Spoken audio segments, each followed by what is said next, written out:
Hello, and welcome back to Mondays with Matt.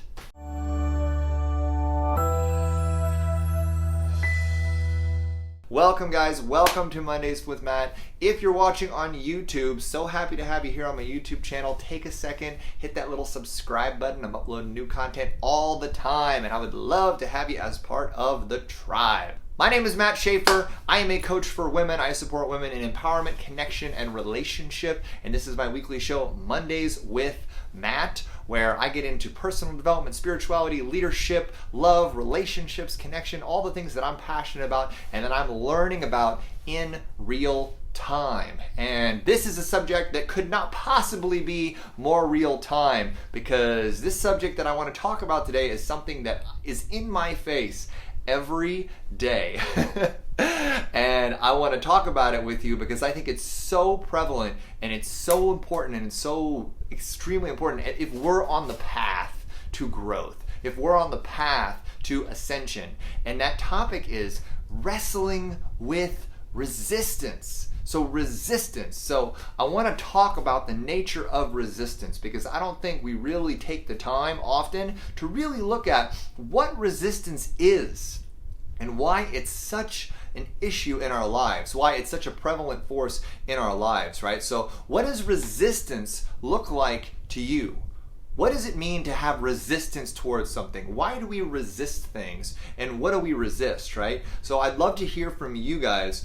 This show is a co-creative experience, so this is a conversation, y'all. I want to talk to you about this subject because this is something that has been in my face so much lately, and I think it'll be cathartic for me to talk about it and to share my experience with resistance. There is a definitive connection between resistance and growth. So if you think about it in terms of bodybuilding or lifting weights, right? In order for a muscle to grow, it has to face resistance. It has to face adversity. And when we talk about us, in order for us to grow, in order for us to ascend, in order for us to become the greatest version of ourselves, it is going to require us stepping into and stepping through resistance.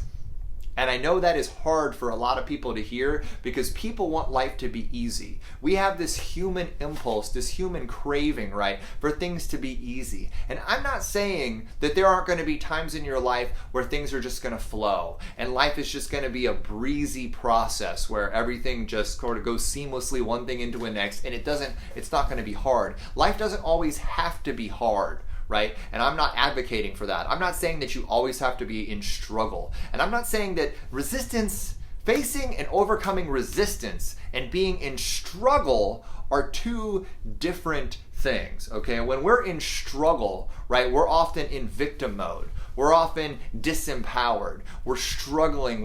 We feel like we're not able to overcome, right? When we're failing in things. I think that struggle is a disempowered way of looking at us coming up against the obstacles that we are going to face on our path. Resistance is a little different, right? Lee says resistance is muscle memory. I love that, Lee. I love that. Yeah, resistance absolutely has a component of resistance is any time that we are looking to step outside of step outside of the patterns that we're used to, step outside of the skills that we've accumulated, step outside of the world that we know. Anytime that, and this is for me personally, and for a lot of the people that I know in my life, whenever we step into the unknown, whenever we step beyond our current capacity for our own understanding, we are going to come up against resistance. And so what does resistance look like to you? What does resistance sound like to you? What does it feel like to you? Because I think for a lot of us, resistance is a feeling more than it is anything else. And because here's the thing, a lot of people spend their entire lives stagnating because they're avoiding the feelings associated with resistance.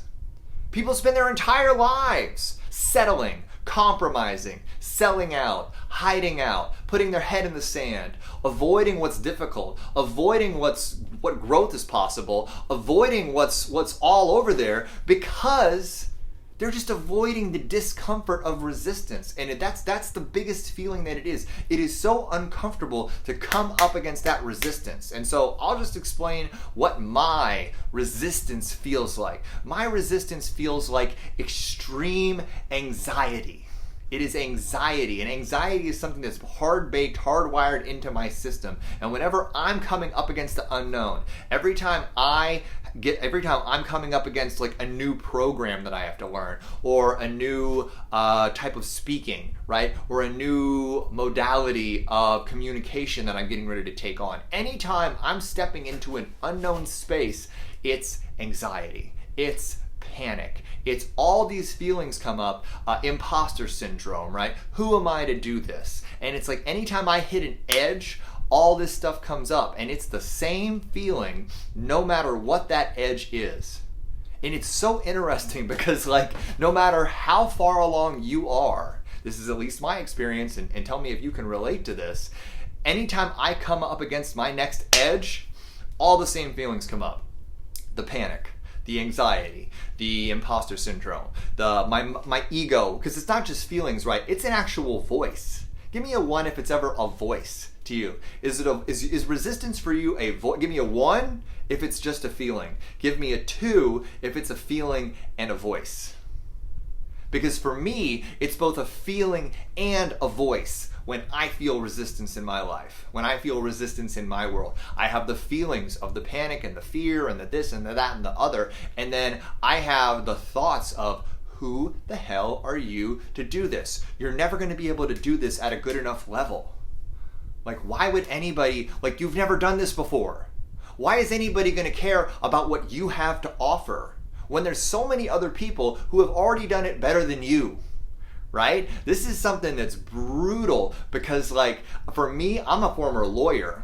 I am a professional arguer. I am really good at talking to people and rationalizing and reasoning and getting them to see my side of things, right? Well, I'm also good at, my ego is really good at trying to talk me out of doing things. And it will come up with a compelling argument. Does anybody have like a devastating, give me a 1 if you have like a devastating ego lawyer in your head. Like your ego that is fighting so hard to keep you from moving forward into unfamiliar territory, into unknown things, into new possibility. Your ego is going to fight you to the death and give you 50 reasons why you shouldn't do it. That is why, and that's part of why I have job security, right? Is because people who want to grow know that they're going to come up against their ego. And that's part of why I hired an amazing coach to help me launch this program, Mastery of Connection, and now Mastery of Connection, and now Mastery of Magnetism that I'm launching now, because I was smart enough to know that with all the unknown steps that were between me and launching my first course, if I was just left to my own devices to try to do it myself, just with a plan or a blueprint, I knew that my ego and my fear and my anxiety and my imposter syndrome was going to derail me. Because what are the things that your ego says, right? What's the things that your resistance talks you into, right? Your resistance is going to say, you don't have anything new to add. So a lot of people are saying they've got both. Okay, so tell me, what is when you come up against the unknown, when you're feeling a ton of resistance, what is that voice in your head telling you to do? Because one of the important steps in us disempowering our ego and stepping through our resistance into all the incredible stuff that's waiting for us on the other side is to identify that voice, identify what it's trying to tell us to do, so that we can say, oh, okay, that voice isn't my rational, higher self. It isn't the part of me that wants to create something amazing. That part of me is my ego, right? Because the voices can be hard to tell apart. So I'd love to hear from you. I'd love for y'all to share in the comments, what is your voice, the voice of your resistance, that voice of your ego? What does it sound like, and what is it telling you to do? Mine is incredibly mean. Mine is incredibly mean and incredibly condescending and dismissive. There's a disgust in my ego voice, and it's just who the fuck are you to try to do this? Do you have any, it's not gonna work. Why would you? Do you realize how many other people out there are doing this so much better than you could ever do it. You don't have the time. You don't have the skill set. You're really, like, do you really think you have the time to do this? Like, you have 10 other things you're working on. What if you offer this to people and it doesn't get them the benefit? What if, like, just look at that. Think about how that's going to make you feel, right? Like, and so guilt is a primary tool that my ego, that my resistance uses to try to talk me out of doing stuff, right? Like, how could you do that to those people? If you do this and you screw it up, which you're going to screw it up because you have no idea what you're doing, you're going to hurt those people. You're going to let those people down. You're going to disappoint people. You're going to fail, right? So, like, because I'm a supporter, so by nature, my highest priority is the needs and feelings. One of the highest priorities I have is the needs and feelings of other people. One of the greatest ways to give me anxiety and make me feel like really uncomfortable with moving forward with something is the potential harm that could happen if some terrible sequence of events unfolded. Can any of you all relate to that? Give me a one if you can relate to your ego basically trying to induce you into fear and guilt and anxiety that if you move forward and you screw it up, which of course you're going to, it's going to actually hurt people. It's not going to help people. You're not going to make a difference. You're going to make a fool out of yourself. Isn't that so common? And so this is the thing, guys. This is what I want to talk to you about. Like, we need to know our enemy, right? We need to understand the nature of resistance. So here's the thing. I don't want you to think that that voice is ever going to go away. I don't want you to think that that voice is ever going to stop. I don't want you to think that it's ever going to become something that you're just going to be able to lock in a box and just dismiss from your life, okay? Resistance is like gravity.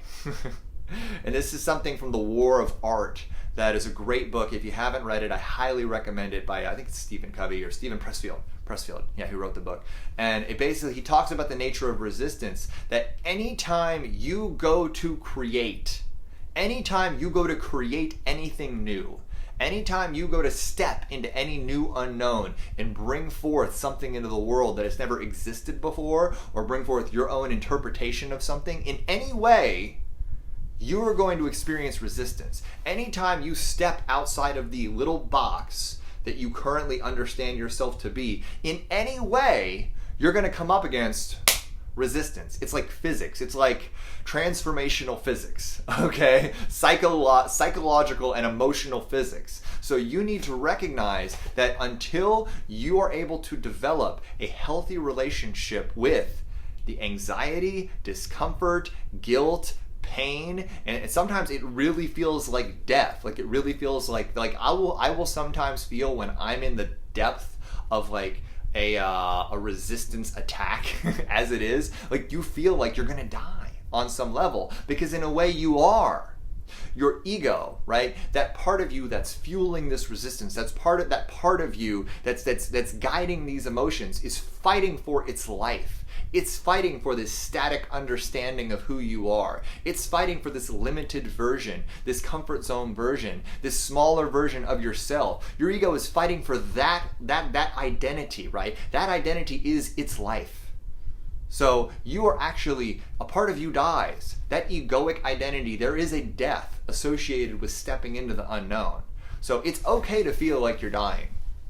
I felt like that way in small ways. You know, I have felt profound resistance for months now, you know, and I've sat in it. I've sat in it and I've stepped through it day after day after day after day after day. And what's so cool is that if you can just weather the storm and stand in it, right, and not try to suppress it, not try to, like, you know, throw it or dismiss it or shove it away. Because here's the thing, like, when your resistance, at least this is just for me, right? When my resistance is ripping hard, it's not like something that I can just talk my way out of it a lot of times, right?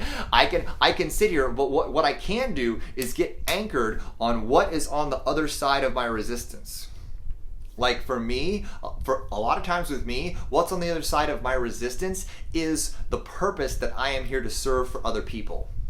It is my vision for the difference that I'm making to other people. It is the 1,500 people in my course who I feel a profound and sacred responsibility to to provide value. And not just the 1,500 people in my course, but the millions of people that I am committed to serving worldwide with this work, right? And unless I am willing to stand in the fire and step through the fire and be in the teeth of my resistance day and day and day and day and day after day and walk through it, unless you're willing to step in that and stand in that and push through that every day, you're not going to grow.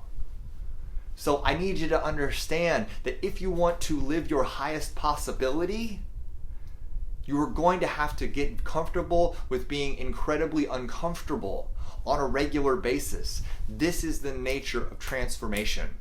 Okay? And wrestling with resistance is what I call it, because it is a wrestling act. Like for me, when I'm in the process of pushing through something that is new to me and that is challenging to me, it is like a wrestling match, because I'm trying to go one way and my resistance is trying to hold me back, and we're grappling and going back and forth with each other. And my job is just to not let resistance pin me to the point where I don't move forward. And I wrestle with it in different ways, sometimes multiple times a day, especially when I'm doing constantly a lot of new stuff, right? So just over the course of launching this course, right, and doing this, I've had to wrestle with resistance in deep and profound ways so many times. When I started this course, when I started my YouTube channel, just in the last 4 months, 4 months ago, I had no idea how to film YouTube videos, launch a YouTube channel. I had never done a YouTube video before. I didn't know how to do graphic audio or video editing at all. I had no idea how to do any of those things, and I had never built a course in Teachable or on any platform. I had never done any of that. Now, less than 4 months later, I know how to do all those things. And you want to know how, and I can do them pretty easily now. But you want to know why? Because I sat in relative agony for hours and hours and nights and dozens of nights. I sat there in the fire of my resistance, and I said, you know what? This is my purpose. This is my passion. This is my destiny. And in order for me to step into my destiny, I get to step through the fire of the resistance of that my ego fighting with tooth and nail to keep me confined in my little box. And whatever you want to create in your life, whatever transformation, whatever expansion, whatever big, huge, scary beauty you're looking to create in the world, it should scare you a little bit. If it doesn't scare you a little bit, then probably you're not stepping far enough out of what you know to be true. And you are going to have to stand in the fire, and you are going to have to step through it in order to create that reality. And I'm the first one to tell you, it is absolutely glorious when you emerge on the other side of that fire. Oh my God, the level of exhilaration it feels to be on the other side of your ego and to recognize that none of it was real. And as soon as you were able to step through it and emerge on the other side, now you have an entirely new skill set. An entirely new world has opened up to you. An entirely new reality exists. And you have gone to another level. But as we all know, is that the end of it? Absolutely not. Because now it's onwards and upwards, right? It's onwards and upwards. So even though in the last 4 months, I have gone through so many massive upgrades in my life, I have, an entirely new skill set of recording videos, like at a professional level. I have an entirely new skill set of, relatively high level, professional level audio and video editing. I have a new computer, an entirely new computer setup. I know how to do professional lighting. I know how to record a course. I have recorded and facilitated an entire course at the same time, in real time, for 1,500 people. But, is this time for me to rest? Is this time for me to stop? Nope. This just means now I'm at a new level, and there's a new, glorious, exhilarating mountain to climb. Now it's time to take things to another level, and I'm excited, and I'm ready to face that resistance. I'm ready to take myself on. And this is what you're doing. Something you have to understand is you are taking yourself on when you grow. when you expand. You are taking on that fear of what you could be. Because at the end of the day, we're not scared. I don't think we're that scared of failure. I think we're scared, like Marianne Williamson said, or like the Course in Miracles said, we're scared that we're more powerful than we could possibly imagine. I think there's a fear of our own greatness that's even more deep and even more visceral than our fear of failure, than our fear of not being enough. And what if we were just able to let go of that? What if we were just able to keep stepping? Because it's a superpower. It's a superpower to wake up every day and commit to stepping into your resistance and owning your voice, owning your power, and creating what it is that you want to create in the world. Are you with me? And that's the thing. It's okay to cry. It's okay to scream. It's okay to be angry. Anger is a great catalytic emotion. Get pissed off at the state of your life. Get pissed off at how many years you've spent hiding from your resistance. Get pissed off at how many times, how long and how many times you've settled in your life, how many times you've sacrificed what you want, how many times you've shied away from challenges or obstacles, or you've allowed one failure to project out into your future and have you avoid beautiful opportunities. We don't get to allow our pain and our failure dictate and dominate and define the course and trajectory of our lives. Are you with me? Give me a 1. Give me a 1 if you're with me on this. Because you know what? I refuse to settle for a half-lived life. I refuse to allow my resistance, my ego, my fear, my anxiety, and my imposter syndrome become the guiding force of my life. I know it will never go away. Because you know why I know that? I know that because I will never stop moving forward. And I know that as long as I keep moving forward, resistance is like gravity. It's a force that is part of our world. It is the natural resistant force, like our egos and our resistance is the natural resistant force that keeps things in a stable space, right? And the people who are destined for greatness and the people who are choosing greatness, which each and every one of you out there has that choice right now. You can choose greatness. You can choose ascension. You can choose to be an abnormally successful, exceptional human being. All it's going to take for you is a commitment to stand in the fire of your resistance day after week, after month, after year. And if you can commit to doing that at greater and greater and greater levels in 6 months, if you commit to that for 6 months, you will be unrecognizable to who you were 6 months ago. Because Brenda's right here. You create momentum. Momentum breeds momentum in either direction. When you allow fear and resistance and anxiety and all that stuff and ego to guide your life, and you continue to roll by that momentum, that creates contractive momentum in your life. But when you allow your inspiration, your purpose, and your vision to help you push through that fire and push through that resistance day after day after day after day, you get momentum there as well.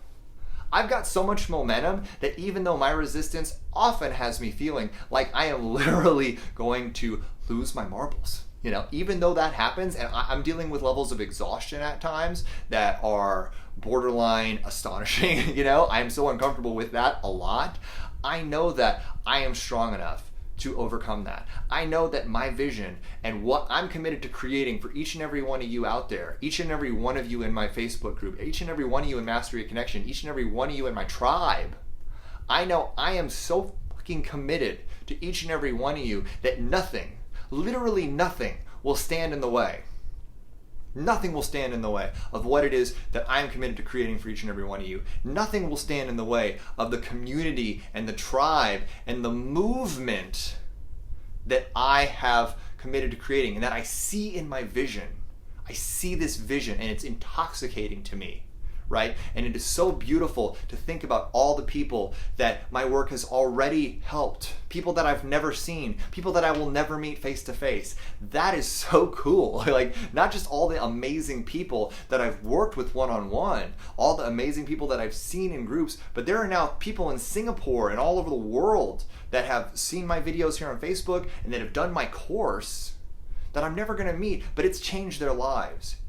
And think about all the lives that they're going to change based upon that. And that's the thing that's so cool to think about, right? Is the ripple that the more I stand in. And so then when you look at it, when you scale out, for me at least, when you scale out and you stop making it about you and your comfort level, and you start actually looking at, holy crap, if I don't allow if I don't allow my avoidance of resistance to dominate my life, look at how much beauty I'm going to create in the world if I step into my creative power.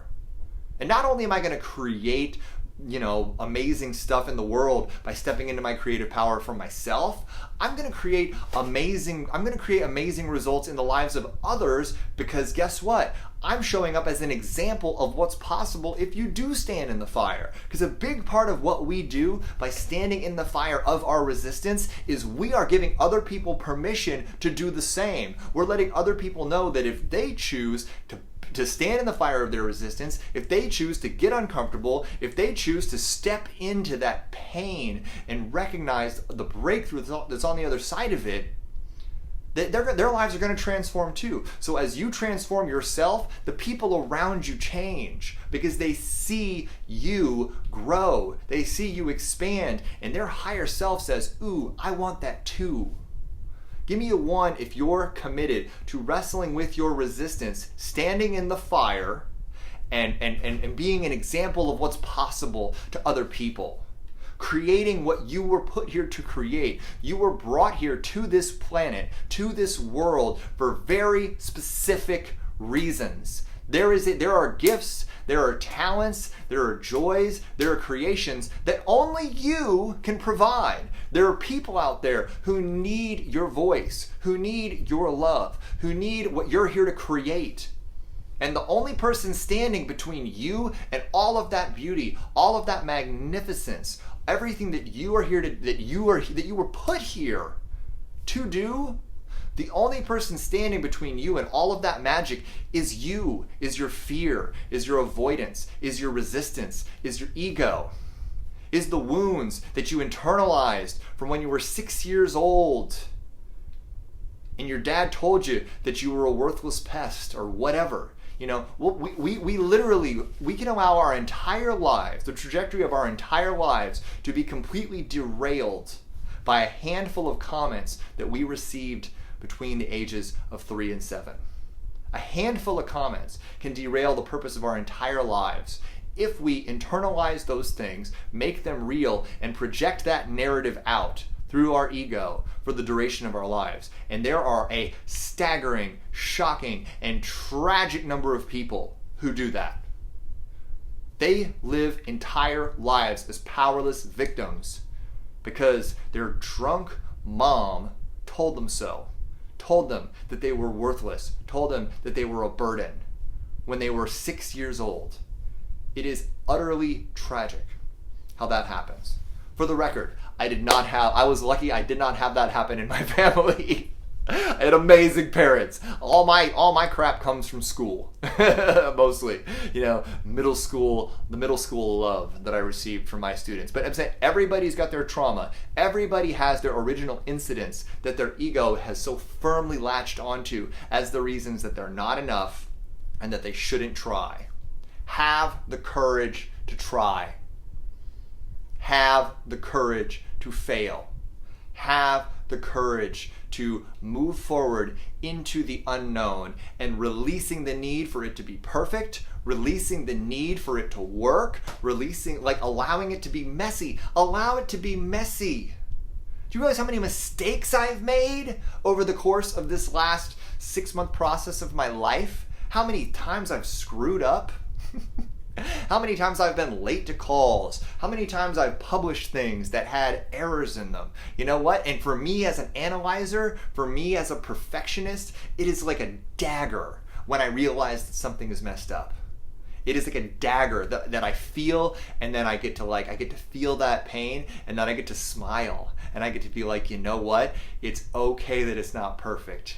Because you know what? I'm continuing to move forward no matter what. And if I wait for everything to be perfect, guess what? I'm going to stop moving. And that's the cancer of perfectionism.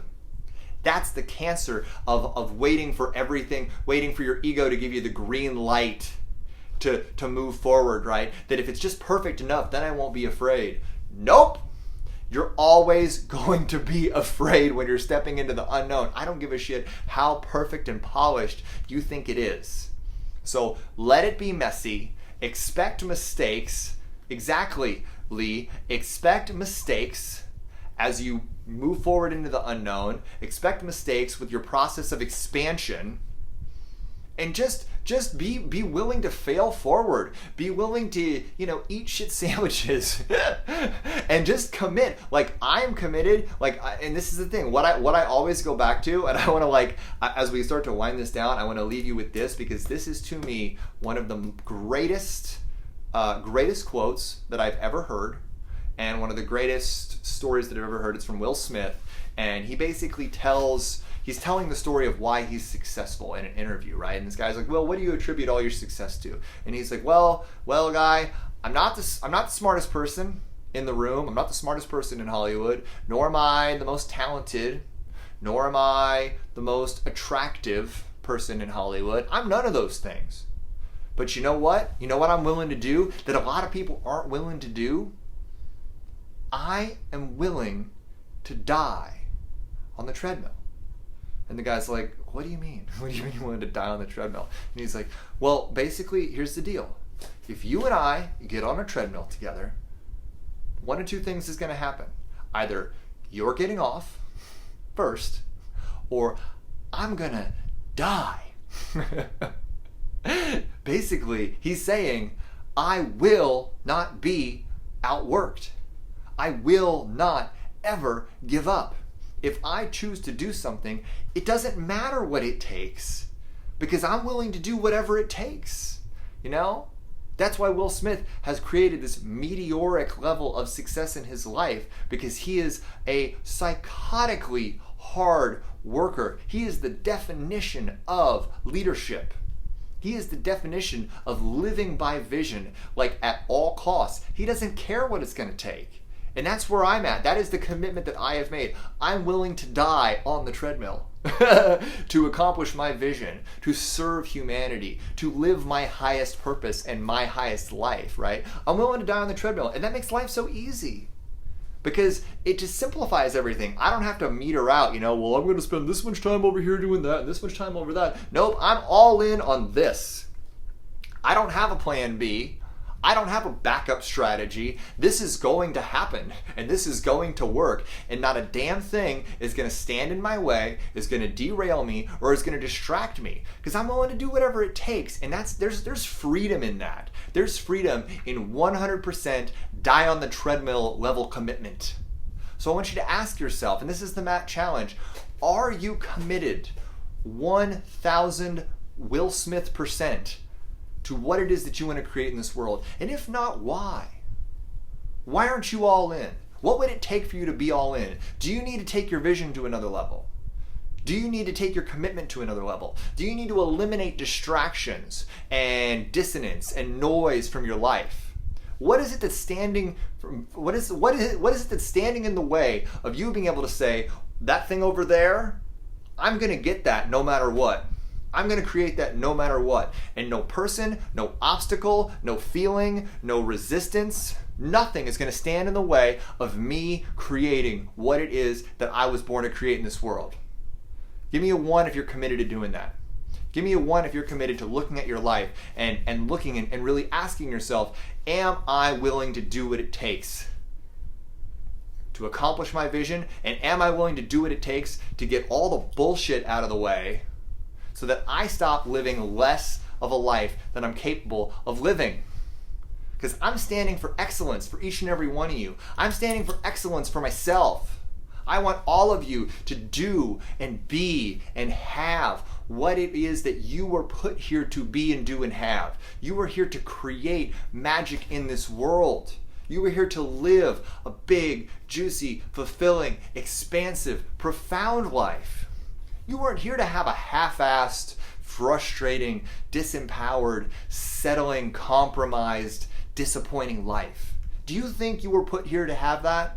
No. That is not the nature of reality. There is a profound amount of abundance and possibility waiting for you if you are willing to live an uncommon life. If you are willing to open up to it, if you are willing to release all the fucking fear and pain and doubt and weakness and victim-y shit that we get conditioned and pounded into our heads from the moment that we enter this earth, if you have the courage to release that, if you have the courage to release all of the pain that you think is so fucking real, all the fear that you think is so real, it's not. It is your ego. It is your resistance. And it is an illusion. It is a natural byproduct of being a human being to feel resistance, to have an ego, to feel fear. And you know what? It doesn't mean anything. It doesn't mean anything. It doesn't mean that you're an imposter because you have an imposter syndrome. It doesn't mean that you're weak because you have a panic attack before you get on stage to do something. All that matters is you get to step in the fire and do that. Yeah, if this is landing with y'all, I'd love for you to share this with your tribe. I'd love for you to share this and get this out there because this is a subject that doesn't get talked about enough. Everyone wants to talk about puppy dogs and rainbows and shit. People don't want to talk about the fact that if you want to create what it is that you want to create in your life, you can't make a vision board and then sit on the fucking couch. You can't. It's not the way it works. There's a lot of people who are, living in like this new age spiritual world where, of course, I want things to be easy too. I don't think that we need to struggle to create magic in the world. I don't think that. But I do think that if you want to step out from behind, if you want to step out of the shadows, if you want to create magic in the world, then you are going to get comfortable with being uncomfortable. And you're going to get to stand in that stomach churning, butthole tightening discomfort on a regular basis as you move forward. And with every step you take, with every breakthrough that you have, celebrate it. Celebrate the freedom that comes with that. Celebrate the growth. Celebrate the expansion. Celebrate that win over resistance. And then recognize that it's just because you won that battle, the war is not over. The war will never be over. That is the war of art, that to be a creative, to be a creator, to be an ascender in the world, to an uncommon, beautiful vision and life, you're going to come up against all the shit that keeps most people enslaved and playing small their entire lives. And you're going to get to stand in that, and you're going to get to push through that every day. Are you with me? Give me a 1 if you're with me. Give me a 1. I want 1s from everybody watching. Yeah, we're getting real today, guys, because I'll tell you, I've been on the battle lines. I think of it like Game of Thrones, right? It's like the battle lines, right? Between like the Night King's forces, right? And everybody in Winterfell, like the big battle, like that's literally how it feels to me a lot. Like it's just the battle lines are drawn and now let's do it. Let's ride it out and let's go to war on this, right? And that's the thing, it's a war of love. We get to love our enemy into submission. We get to love our fear. We get to love our ego. We get to love all of our resistance and say, you know what? I love you and I'm moving forward anyway. All right, I want to leave you guys with a quote that I probably say it on a regular basis on this show, but I'm going to keep saying it because I think people need to hear it. Living your life as art is the spontaneous creation of beauty out of the continual mistake that is your life. Think about that. Let that land. Say it to yourself. Write it down. As you move into your life and you are living your life as an artistic expression, as a cosmic paintbrush, as you step into that space, as you step into the unknown, it is going to be terrifying. It is going to feel at every step like you are making a mistake because you have been conditioned to believe that stepping outside of the box that you were told to live in is a mistake. Stay in your fucking box. That is, for most of us, what we've been told by the media and by every aspect and every force in our life. Stay in your fucking box, make it the best box possible, live in your box, have a family in your box, and die in your fucking box. That's what a lot of us have been told. That's what a lot of us have lived our lives by up until now. I invite you to step out of your box and then keep stepping out of your box. Because guess what? Once you get outside of one box, it's another box, and then it's another box, and then it's another box. It's a Russian doll of boxes, okay? And once you get through one box, you're coming up against another one. So get used to feeling like your life is a mistake and realize that the bigger a mistake your life feels like, the bigger breakthrough you're on the verge of having. And that wrestling resistance is always worth it because it means you've committed to growth and you've committed to being the greatest version and the highest possibility version of yourself. So I hope you guys are in. Give me one final one. Let me know you're committed to that, or make it a 2. Let's mix it up. Make it a 2. And just know that I love you all. And the Matt challenge for this week is to look at your life and ask yourself, am I willing to die on the treadmill for the life that I'm living right now? And if you are not willing to die on the treadmill, if you are not willing to do whatever it takes, if you are not all in to create the life, to create the vision that you have created for your life, you need to ask yourself, why am I settling for less? What fear am I using to guide my vision? How am I allowing this to be derailed? And what would it look like for you to have a life that you are willing to die on the treadmill for? Find that life, feel that life, and start moving through the fire into that life every day. Thank you for joining me for Mondays with Matt. I needed this. I needed to get this out. I hope it landed with you. If it did, if you're just tuning in, share this with your tribe. I'd appreciate it. If you're watching on YouTube, take a second, hit that little subscribe button. I'd really appreciate it. I hope you enjoyed this show. Have a wonderful, wonderful, wonderful night. I love you dearly, and I will see you next week on Mondays with Matt.